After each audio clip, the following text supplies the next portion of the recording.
महाराष्ट्र झोपडपट्टी सुधारणा निर्मूलन विधेयक 2076 वर मी बोलण्यासाठी उभा आहे. अध्यक्ष महोदय, मला वाटतं हे जे विधेयक आणलं आहे ते विधेयक फार महत्त्वाचं आहे आणि मला वाटतं दोन याच्यामध्ये मुद्दे आहेत. एक भूसंपादन आणि भाड्याच्या संदर्भात. अध्यक्ष महोदय, मुंबई शहरामध्ये आपण एकंदरीत झोपडपट्टी पुनर्वसन प्राधिकरणाच्या माध्यमातून जे प्रकल्प सादर आहेत आणि त्याच्यामध्ये आपण जर अडचणी पाहिल्या तर अधिक स्पष्टता याच्यामध्ये येणं गरजेचं आहे. मला वाटतं मुंबई शहरामध्ये ज्या योजना सुरू आहेत किंवा ज्या होऊ घालणाऱ्या आहेत तर त्याच्यामध्ये शासनाचं हे पाऊल अतिशय महत्त्वाचं आहे. परंतु अध्यक्ष महोदय, ह्याच्यात खऱ्या अडचणी येणाऱ्या अडचणी आहेत, या अडचणी आपण लक्षात घेणं तेवढंच गरजेचं आहे. आज मुंबई शहरामध्ये जे प्रोजेक्ट सादर केलेले आहेत तर मला वाटतं जी विकासक समोर आलेत आणि त्या विकासकांनी त्यांच्याकडे जी काही जागा मिळाल त्याच्यामध्ये सादर केल्यात, परंतु जो भूभाग आहे त्या भूभागाचा संपूर्ण भाग न घेता काही भाग सोडलेला आहे, काही प्रकल्पामध्ये घेतलेला आहे. त्याच्यामुळे मला साहेब अध्यक्ष महोदय फार अडचणी आहेत. मला वाटतं आज मुंबई शहरामध्ये झोपडपट्टी पुनर्वसन प्राधिकरणाच्या माध्यमातून जी लोकांची परिस्थिती आहे ती अत्यंत गंभीर आहे. आजपर्यंत आपण शेतकऱ्यांचे प्रश्न ऐकतो की शेतकरी आत्महत्या करतो, शेतकरी उदासीन आहे वगैरे, पण आज खऱ्या अर्थाने मुंबईतल्या झोपडपट्टी योजनेमध्ये जे काही अडचणी आहेत त्या दूर करून ते अधिक गतिमान करणं अध्यक्ष महोदय महत्त्वाचं आहे.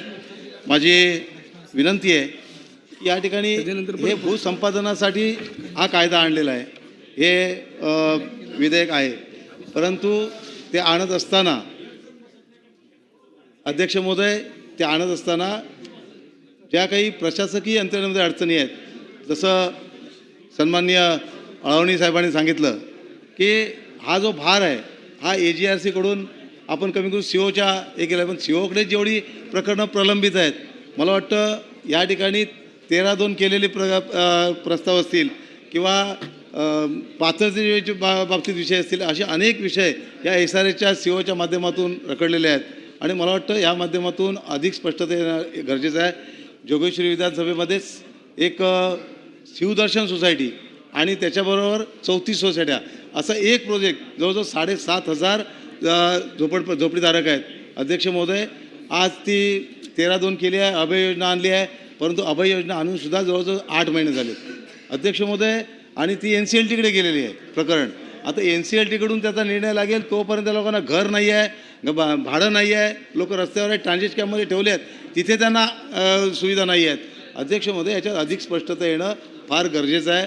माझी विनंती आहे की या माध्यमातून ॲक्विजिशन करत असताना किंवा जो विकासक आहे तो विकासक आपला प्रस्ताव सादर करत असताना तो संपूर्ण भूभाग त्याच्यामध्ये समाविष्ट करतो आहे का, की फक्त त्याला ज्यांची संमतीपत्र मिळाली तेवढ्या झोपडीधारकांचा तो सादर करतो आहे, हे बघणं फार गरजेचं आहे. मुंबई शहरामध्ये असे अनेक प्रकल्प आहेत की जे आज अशाच छोट्या छोट्या कारणावरून अडकलेले आहेत. अध्यक्ष, दुसरे एक विषय असा आहे की विकासक असेल, प्रशासन असेल, परंतु त्याच वस्तीमधले काही समाजकंटक आहेत ते स्वतःच्या स्वार्थासाठी देखील या योजनेमध्ये व्यत्यय आणतात आणि गंभीर बाब आहे.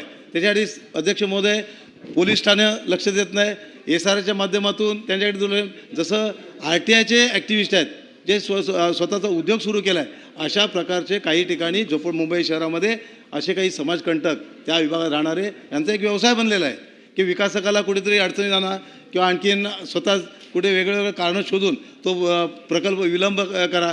अध्यक्ष महोदय, यासाठी ह्या छोट्या छोट्या गोष्टी जरी असल्या तरी प्रकल्प पुढे जाण्यासाठी हे प्रश्न सोडवण्यासाठी फार महत्त्वाचे आहेत. माझी विनंती आहे, हे त्या वस्तीमधले समाजकंटक असतील, विकासकाच्या माध्यमातून प्रस्ताव सादर करत असतानाच सगळ्या गोष्टी भौगोलिक असतील किंवा अन्य काही असतील त्या बघणं ह्या देखील गरजेचं आहे.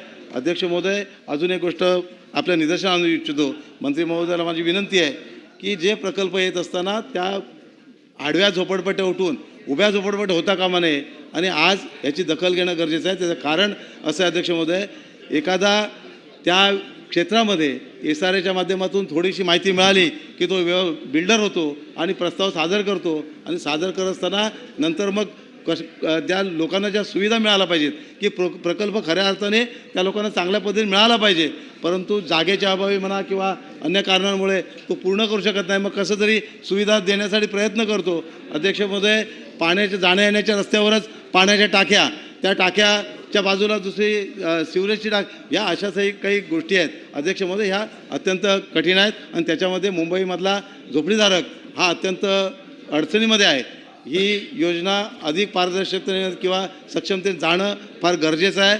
हा जो शासनाने आणलेला विषय आहे, हे जे बिल आहे हे अतिशय जाणून याच्यामध्ये अधिक स्पष्टता येऊन खऱ्या अर्थाने रखडलेले जे प्रकल्प आहेत हे प्रकल्प लवकर मार्गी लागायला पाहिजे असतील तर SRA CO भार अजून कमी करून त्याचं डिस्ट्रिब्यूशन करणं अत्यंत गरजेचं आहे, अशी माझी सूचना आहे.